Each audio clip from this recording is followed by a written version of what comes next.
আসসালামু আলাইকুম সুপ্রিয় দর্শক সবাই কেমন আছেন। চলে আসলাম আজ শুক্রবার 29শে মে 2026 দেশের উপর মেঘ বৃষ্টি, কালবৈশাখী, শিলাবৃষ্টি, ঘূর্ণিঝড় এবং আবহাওয়ার খুবই গুরুত্বপূর্ণ সংবাদ নিয়ে। ইতিমধ্যে দেশ থেকে হঠাৎ করে আবারও কমে আসলো বৃষ্টিপাত। দেশের উত্তরাঞ্চলে শুরু হলো তীব্র ব্যবসা গরম। আজ শুক্রবার 29শে মে, আগামীকাল শনিবার 30শে মে কেমন থাকতে পারে আগামী 24 থেকে 48 ঘন্টার আবহাওয়া, দেশের কোন কোন জেলাগুলোর উপর হতে পারে ভারী থেকে অতি ভারী বৃষ্টিপাত এবং কালবৈশাখী ঝড় তা জানিয়ে দেওয়া হবে। পাশাপাশি বঙ্গোপসাগরে নতুন কোনো নিম্নচাপ তৈরি হওয়ার আশঙ্কা আছে কিনা তা জানতে ভিডিওটি না টেনে শেষ পর্যন্ত দেখবেন। ভালো লাগলে লাইক করে চ্যানেলটি সাবস্ক্রাইব করে পাশের বেল বাটনে ক্লিক করা রাখবেন। আর ভিডিওটি কোন জেলা থেকে লাইভ দেখছেন কমেন্ট করে জানিয়ে দিন।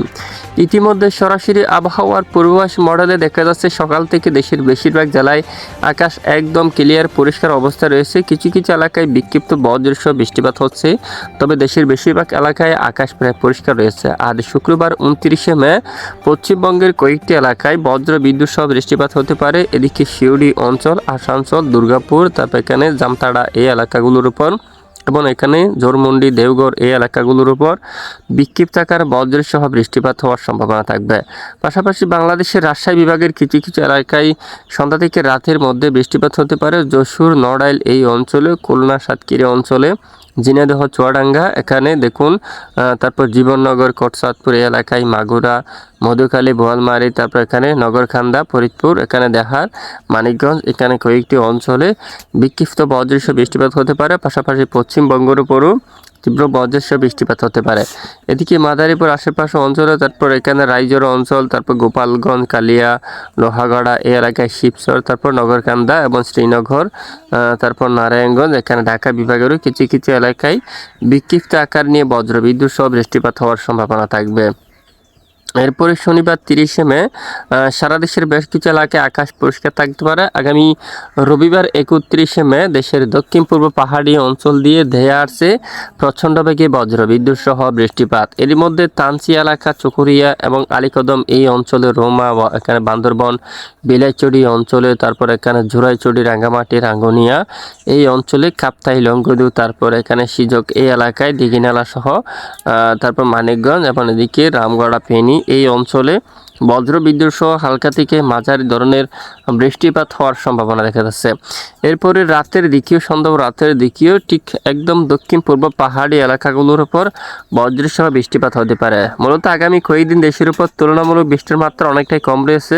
দেশের উপর কিছু কিছু এলাকায় হঠাৎ মেঘ তৈরি হয়ে বিক্ষিপ্ত আকার বজ্রসহ বৃষ্টিপাত হতে পারে, তবে একটানা ভারী বর্ষণ হওয়ার মতো সম্ভাবনা কিন্তু ইতিমধ্যে দেখা যাচ্ছে না।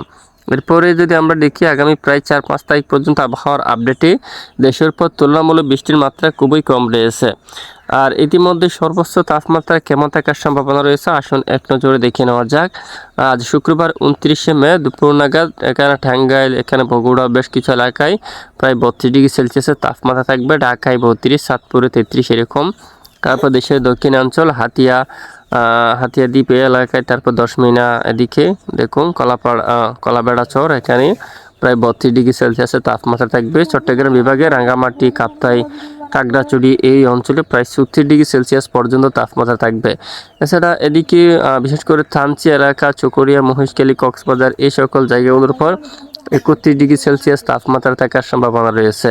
এদিকে বিশেষ করে ময়মনসিংহ, সিলেট এই এলাকায় 33 ডিগ্রি সেলসিয়াসের গড়ে তাপমাত্রা থাকতে পারে। রাজশাহীতে প্রায় 32, ঝিনাইদহ এখানে 32, খুলনাতে প্রায় বিশেষ করে 28 ডিগ্রি সেলসিয়াসের তাপমাত্রা থাকবে এবং কৃষ্ণনগর, শিউড়ি এবং এখানে বেশ কিছু এলাকায় 32 ডিগ্রি সেলসিয়াস পর্যন্ত তাপমাত্রা থাকার সম্ভাবনা রয়েছে। তো এদিকে বঙ্গোপসাগর আপাতত স্বাভাবিক অবস্থা রয়েছে, কোনো উত্তাল পরিবেশ ইতিমধ্যে বঙ্গোপসাগর বুকে দেখা যাচ্ছে না। নতুন কোনো পরিবর্তন আসলে অবশ্যই জানিয়ে দেওয়া হবে। বঙ্গোপসাগরে একটি নিম্নচাপের আশঙ্কা ছিল, সেই আশঙ্কাটা অলরেডি কেটে গেছে। নতুন কোনো পরিবর্তন আসলে অবশ্যই জানিয়ে দেওয়া হবে। সাথে থাকবেন, এতক্ষণ সাথে থাকার জন্য ধন্যবাদ।